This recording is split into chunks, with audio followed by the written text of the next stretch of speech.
Hey, Rug World. It is Rug Rescue Podcast 3. Mr. Paul Lucas and I are happy to be here tonight. Wishing all of you, I hope all of you have had a Merry Christmas and soon to be a Happy New Year and all the wonderful holidays that you might enjoy. We really hope you've had a wonderful and safe time. It's been a little crazy out in Buffalo and different areas of the country, so we do really hope that you guys have been safe. But we've got podcast number 3, and we may have a couple people join us tonight as we do this podcast because frankly, some people do not realize that we're off tonight. Yes, it's a Wednesday night during the holidays. We typically take this time off, but as Rug Rescue has been coming together, we've got different topics to talk about, and we've been trying to get caught up on these. And it just so happens Paul has one that he ran into, and we're going to discuss that tonight. So Paul, you got a call. What the heck happened? So I got a recent phone call from a carpet cleaner who is starting to get into cleaning rugs. And so he has a place at his shop where he can do them, but he doesn't have any specialized equipment. He pretty much has his carpet cleaning equipment, his truck mount, some fans, and an area that he can clean. So he got this rug in, a wool rug. And so he went ahead and tested it for color fastness, and it passed. He said it was a color fast rug. He knew it was wool, so he turned his temperature down. He said, Paul, just a real quick question as you go with this. You said he tested for color. Now, folks, just so you know, you'll hear me interrupt Paul from time to time, or Paul will do the same to me. We're not being rude to each other. Paul and I are great buddies. We are trying to react on how we talk about the call as it comes through. So that's why I'm interrupting Paul to ask him a question real quick. So please, I want to make sure everyone understands that. So Paul, when you said he tested for color fastness, was he able, because I know this would be a question I would ask, was he able to tell you, was his test more of a crocking test, which I'm assuming, or was it a true bleed test? Do you know? Well, I asked him that because I thought the same thing. You know, he probably tested for crocking because that's so easy and fast to do. And he actually knew what he was doing. He said, no, I tested for both crocking and bleeding. So I said to him, well, how'd you do it? He described it to me, and he was doing it correctly. And I go, okay, good. Beautiful. And he knew the high temperature was a issue. He cleaned it with acid side wool cleaning product. So he did everything right. And he cleaned it, and it looked, when he was done cleaning it with his truck mount, he said it looked great when he went home. So he leaves the shop, comes back the next morning, and the reds and the blues bled together. That was the primary colors in the rug. And he said he had pretty much a purple rug the next day. So scary. He was scary. Yes. And he didn't know what to do. First off, he wanted to know, well, why would it bleed if I already tested and it passed it? And I just said, well, sometimes it takes a very long time, and it happens occasionally. You just have to be ready. It happens to everybody eventually, and you just have to be ready to tackle that. So then he's going, well, what do you suggest I do? I said, well, let's go ahead and clean with what you got. You know, you have your truck mount there. You got the temperature turned low. What you need to do is get our problem reducing rug shampoo, which has some reducing agent in it, and re-shampoo the rug. And I encouraged him not to get it super wet, but, to get it, to shampoo it, and then take his truck mount and to rinse it. But I advised that he do it a light rinsing, and then do a very thorough extraction. So I said, you can do 1 or 2 wet passes, turn your pressure down a little bit too, so you don't have super wetting, and then give it at least twice as many dry strokes. So if you're doing 1, do a couple. If you're doing 2, do 4, and go nice and slow on that vacuum only passes. I said, we want to get as much of the dye out of there that we can, and as much of the water out of the rug as we can. And then I said, what do you have for speed drying? So we talked about that. He had air movers. He had some dehumidifiers because he does a little bit of water damage restoration. So I suggested that he put sheets or terry towels, if he has them, on the floor roll the rug onto that, and then go ahead and turn his air movers on. So now the rug's face down. The evaporation point is the back of the rug, so that the water and the dyes, if they're still in there, will migrate to the back of the rug, the evaporation point. And if he had a dehu, to put a small piece of ducting on it and run it to the inlet of his air movers, so he got some hotter, drier air, and to speed that drying up. And so it worked. There's no sense of going and taking it somewhere else. You got to learn to fix your own mistakes. And even though I feel for the guy, because he did everything right with what he had, and it still went bad on him. But that happens to all of us. That's just the nature of cleaning hand knotted rugs and antique rugs. We end up with those situations. Absolutely, Paul. Now, one of the things I normally ask right out of the gate, and I'm betting you did this, was, as soon as that call comes in, I'm going, okay, was this pre-existing? Did this happen? And of course, you figured all that out. It happens the next day. He looks at it and, okay, he's got this problem. I'm going to ask right out of the gate, what did you clean it with? Was it Wool Right? Was it else? Was it a Chemax product? Was it another product? Was it a carpet clean product? Were you able to find that out? I didn't write a note on it, but when I asked him, I think he used LST, because as soon as I asked him, so I used I said, okay, so that's not the problem, because I thought maybe he used his heavy duty, restaurant cleaner or his fire restoration. But as soon as I asked him, he said, I'm almost certain he said LST, and I go, okay, well, that's not a problem then. That you can. Here's one of the culprits I have found. Now, you tell me if I'm wrong or right on this. I have had a situation just like you're talking about tonight. And I started digging into what they did. And I would agree, in the situations I've been in, a lot of them have been where the guy or gal was pretty sharp. They knew what they were doing. However, where I found the mistake to be, at least I believe it to have been, was they went with LST. They pre-sprayed the rug, then they cleaned it. But one of the things they failed to do is they ran an emulsifier. They didn't like to run acid rinses through their trucks. They typically ran emulsifiers through where they could gauge. You know what I'm talking about? Where you turn your meter on, you've got it drawing through. And they were running emulsifiers that were not crazy high pH, but they were high, typically anywhere from 9. Some are as high as 11. And I have found, at least I believe, now you please tell me if I'm wrong here, because this has seemed to be one of the culprits I believe that's caused this, is where there's a rug that's passed all tests, something has to throw it off. Now, is it urine? Is it high alkalinity? Is it heat? What it may be. And a few of those times I've come back to believing it's the emulsifier. An emulsifier that's not designed for natural fiber, and it elevates, and you and I preach to everybody, wool 5.5 isotonic balance, that's where we want to be with the pH. And now we're elevated to this 9. Even if you clean with LST, if you're putting that water through, you're pulling that pH back up. Can that be a problem? Oh yeah, it certainly can. So you might make sure you're doing everything the proper way, and those rinse agents, some of them are detergents that have pretty high pH. But I talked to him about that, and he used his acid rinse. I forget what brand it was.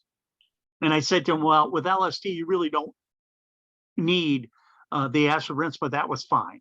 Right. But he used, it was a major brand truck mount acid rinse. So that's a good thing. We can pretty much go, okay, we know it's not this. You investigated on the heat side. We don't believe it has to do with heat. So it just comes down to, this is one of those rugs that even though you test and you do what you're supposed to do, it goes a little crazy on you. It comes down to dry time. And then, so when we get into that, I always like to ask too, and I'm sure you did this, but let's talk about it for a sec. How long did it take to dry? Did they dry it on concrete? Did they dry it on a pad? Did they have it hung up and dry it? Did they have air movers going? Was it dry within a reasonable amount of time? And I think you've already mentioned what that dry time was, but can you please go back to that? Well, he dried it on concrete, the floor of his shop, and it was the next day that they noticed it. So I didn't really pin down a time, but my gut feeling when we had the conversation was he just took way too long for it to dry. And that's really what the issue was, because when I asked him how he color fast tested it, he did everything right on the money. And so he did a 24-hour test. But again, you're usually using a very small amount of water in a very small area. Then you turn around and translate that into using your truck mount to surface clean a rug and then dry it on cold concrete, and I don't think he didn't mention using air movers. I think he just felt when he was done, it looked great. It tested great. He was happy. The rug looked good, no worries. And he just went home. But that's why I encouraged him to use a DHU, to use several air movers, to dry upside down, to place terry towels on the floor this time so that he could go from just slow drying or regular drying to speed drying. And I think that's really what made the test. Now, I told him to use the I told him to use the problem reducing rug shampoo.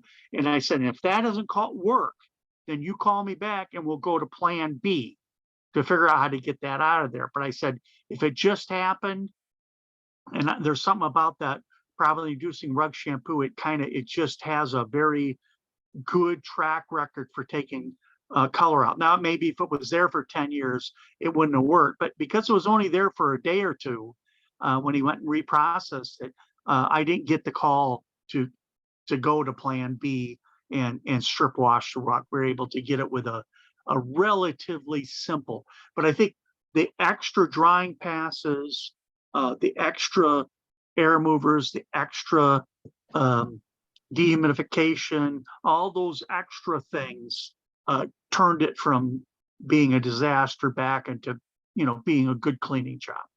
Absolutely. Just, we're going to have a couple people stop in from time to time tonight because we're actually not doing the Rug Room Live tonight. This is actually our podcast, Rug Rescue, that Paul and I do. This is episode number 3. One of the things that people are going to notice is, when they watch our show, Paul, they're going to realize we talk a lot about problem reducing rug shampoo, dye stripper, dye release, because one of the biggest calls that we tend to get is this situation right here. Someone went to clean and it went south on them, whether it's on the wash floor or the next day when they come in, surprise, surprise, the rug has bled. Even after they have done the testing and they did it correctly. It happens a lot. And many cleaners don't really grasp that this is the world of rugs. You can be the best rug washer, the best testing person in the industry. Stuff still happens. It still can go south. So what you do after when it happens is very important. Now, you went to problem reducing rug shampoo right away. I probably would have too. My question to you, Paul, is, did you say, hey, we got to go to problem reducing rug shampoo and do a full wash? Or did you go to the angle of, let's use it as a pre-spray and go wanding this and trying to get it out? Which direction did you go on that? He had told me that this was new to him, that he was just, working his way to building a rug washing facility, but he hadn't got there yet. Right. Using the tools he had, and he wanted to, progress in that. So I worked with what he had and where he was from. And I went with problem reducing rug shampoo because I thought it was simple. Mix it at 8 ounces per gallon, put it, and I talked about applied. I said, hit all your bad areas first where it really looks bad with your pre-spray, and then go ahead and do right over top of that, do 100% of the rug with the product, and then use your truck mount. And like I said, lightly rinse, aggressively vacuum only extract. So I was trying to work with his skill level and the tools that he had. And now, Absolutely. if that wouldn't have worked, then and he came back to me, then the next thing would have been rug resurrection Yeah. and probably low odor dye stripper. But, I think that was kind of I was getting the feeling that he probably never had done that before. Yeah. And the problem reducing rug shampoo to me seemed like a more practical, easier way to do it. And, we don't want to go from the frying pan into the fire, so we want to make it, easy to do and simple to do. So that's why I went with that, because I felt that his cleaning skill would kick in, and he'd be able to do that with the tools he's used to, and could be successful. Where you start asking people to do stuff they've never done before, especially on a customer's rug, that's really not the way to learn that stuff. You really should probably do a little testing, and use maybe one of your own rugs when you do something for the first time. Yeah, absolutely. The other thing that when we go through these, Paul, and I want to bring this up for whoever watches this podcast, again, if anyone's else logged in here, I've let a couple people into the room tonight to watch this. This is not the Rug Room Live. This is Rug Rescue, our podcast that Paul and I do. I'll mention this through as we go through this. And as a matter of fact, this podcast will probably end in about another 4 or 5 minutes, and we're going to do another one. So if you get bumped off of here and you want to log back in and listen to our next podcast that Paul and I do, we're going to follow up with another one probably tonight, because we have some other topics we want to talk about. But Paul, when we do this, the other thing that I hit on, I'm 100% with you. Prod reducing rug shampoo is the direction I would have gone to first. And would I've gone 4 ounces per gallon? No, because what you've already told me, you had the red and the blues mixing. See, a lot of people don't get our mentality of what we're thinking sometimes. Here's a good one for you folks that are going to listen to this podcast. If Paul would have told me tonight that just the reds moved, I would have went prod reducing rug shampoo at 4 ounces per gallon. And I go, Cam, well, why would you do that from 8? Why would you go? Because of the history of the product, the history of rugs that I've saved through the years using this product. I know how it works. I know what direction I can go. So typically I'm always thinking safest possible route. 4 ounces versus 8 ounces is safer. So I may go that route. But Paul has explained in this podcast, we are blue and red. Okay, that blue, it ups the ante. We've got a more difficult situation now. So I agree with Paul 100% on this, 8 ounces. Now, here's the thing, and I know, Paul, you probably hit on this with him. I tell everybody who calls me and they have this problem, I want you to check your sprayer. I don't want no drips. I want you to go fringe to fringe. I want you to go corner to corner, corner to corner, side to side.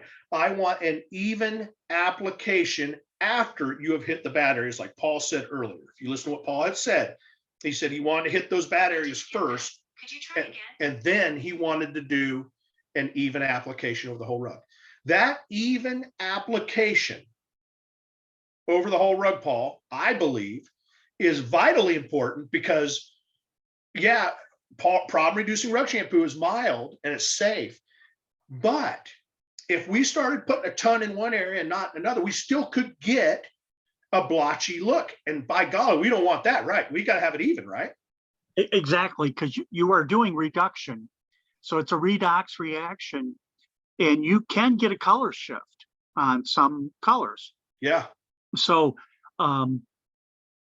it's tempting to want to do just the one bad air or the one bad end. But when you do that, and if you get a color shift, now the rug doesn't look right. Even if you do a great job cleaning it, when it dries, it's the colors are different. It's blotchy. You can see where you worked. It's lighter. It's different. And so evenness is very important. However, you need more action where there's more problems. And so putting it on unevenly ends up with an even look. I know that sounds kind of like an oxymoron, but where the worst damage is, you want to hit that first And that gives it longer dwell time because you've hit all the bad areas, and now you're going to go to do the entire rug from side to side, fringe to fringe. Now that has less dwell time. And then when you go where you've already sprayed it, you go right over top of it with that second spray. You don't stop there. So you get a little more product, you got longer dwell times, and so you end up with an even looking result because you applied it unevenly. So there's a little bit of talent to this, but a good rug cleaners do that all the time with their pre-sprays and their spotting. They know that if you have traffic lanes, you got to hit them harder than you hit the places next to the bed or under the furniture. So those skill levels are there. So it worked fine for that. So anyways, no second call for a follow-up. So good results there. Absolutely. I always tell people to call me back and let me know how it turns out and send me pictures, but everybody's so busy that it usually doesn't work out that way. No, that's very, very true. But we always do love to hear the end result. Hey, I get a little big-headed. I get a little ego going there. I'd love to hear the call after, knowing that I, suggest the right thing. And it's so awesome to hear a newer cleaner or someone's kind of coming up when they achieve it and they go, I did this. It's like, damn right you did. You took directions over the phone and you followed it and you made it happen. That shows that you can do this. It's really a cool thing. Now, there's two more topics I want to talk about on this, and then we're going to end this podcast and we'll do another one shortly after. Number one, the other thing that I tell everyone from the get-go, I preach this in class constantly. When you get the product applied, you cannot just start waiting. You have to work the product in. I don't know if that's going to be a Cymex. I don't know if that's going to be a car wash brush, but here's something that we talk about, Paul, when we take calls. Something I know I do is when I'm pre-spraying the rug, I'm not doing a full wash now. I'm trying to solve the problem by pre-spraying. I may not go to the Cymex because now my rug is not completely saturated. I've got a heavier tool. I may not want to use a Cymex. It might be too aggressive now because I don't have a full saturation. I've got to know the rug. I've got to look at the pictures. I've got to ask questions to the person who's got this problem going on. I got to make the right decision. So I may have to tell them, look, no 175, no CRB, no Cymex here. Grab your car wash brush and you have to take your time and work this product in. I find that to be another very important part of it. Yes, in this case, he used a rotary, but I now that you bring it up, I did say to him, make sure that brush is well lubricated. Yeah. You may want to work on a separate carpet mat and make sure that you're getting suds and getting it wet before you hit that wool rug. But he had already used it to work it in when he ruined it, when the colors bled. And it was the tools he had to do it. He didn't own a Cymex. But yeah, usually, and this was a full size rug. It was a 9x12. Using it always happens on the big rugs, doesn't it? Why can't it just happen on the small ones?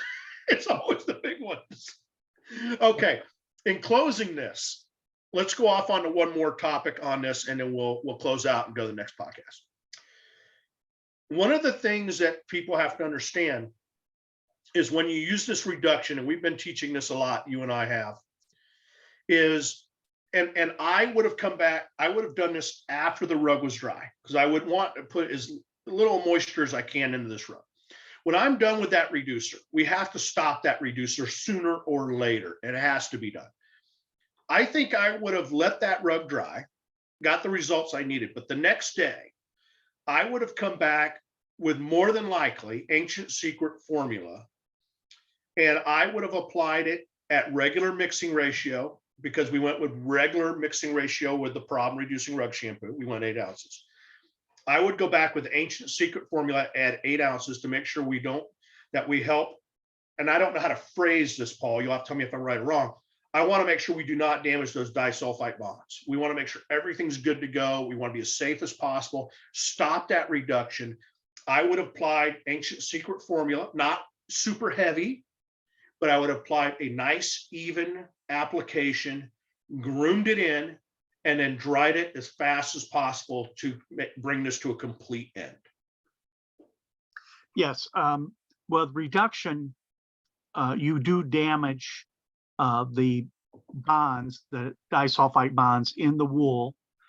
And when you balance that back with oxidation, then you repair those bonds. So, and also, as we all know, reducing agents have a terrible smell. So sulfur dioxide smell. And customers don't like it. It smells like rotten eggs. So by using Ancient Secret formula, we also get rid of that smell. And so it strengthens the wool, because those disulfide bonds are covalent bonds. And that is the backbone of the wool fiber. So it's the strength of the fiber.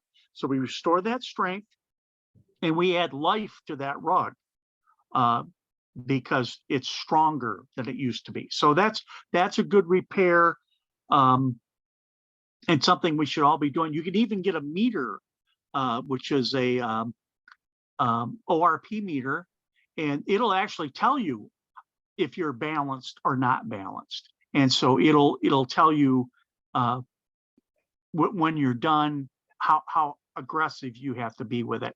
And that's probably a good practice if we all did that. I know a lot of people don't. You might want to think of it as being like pH. We know the balance point for wool, the isoionic balance for wool, is a pH of 5.5.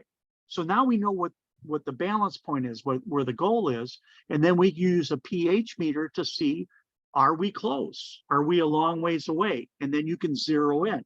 Same thing with oxidation reduction potential, is we can meter it, and then we know, are we too far? We're not far enough. Are we close? Are we right on? And so all those things are achievable. And if you're presenting yourself as the expert rug cleaner, the expert antique rug cleaner, the expert high-end rug cleaner, then these are the tools that those people have to make sure it's being accomplished correctly and they're doing things right. They're not guessing. They're ensuring that it's done properly.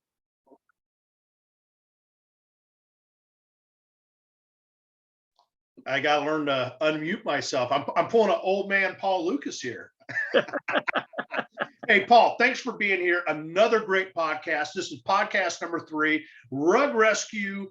And this is basically, folks, for anyone who is new to seeing our podcast, these are the calls that we get day to day. Sometimes we just don't, we're not able to talk about them in depth in the rug room live. This is the conversations of the questions we ask, trying to figure out the problem. So many more topics to come. Rug Rescue will be made up of a variety of things, stuff that basically Paul and I get on the phone and talk about, how this call went or how that call went. So we hope that you guys will continue to watch this podcast and check it out. We're really excited about it. So we're going to log off, Paul, and we're going to come right back and we're going to do podcast number 4. So I'm going to stop this show for tonight. Paul will be back on here shortly. Anybody who is on tonight enjoying this podcast, if you just hold off for about 5 minutes, enough time for me to make a drink and come back and get me and Paul on here, you're more than welcome to watch the podcast with us. So give us 5 minutes. We'll be back up. Paul, see you in 5. Thanks for listening. Take care, everybody.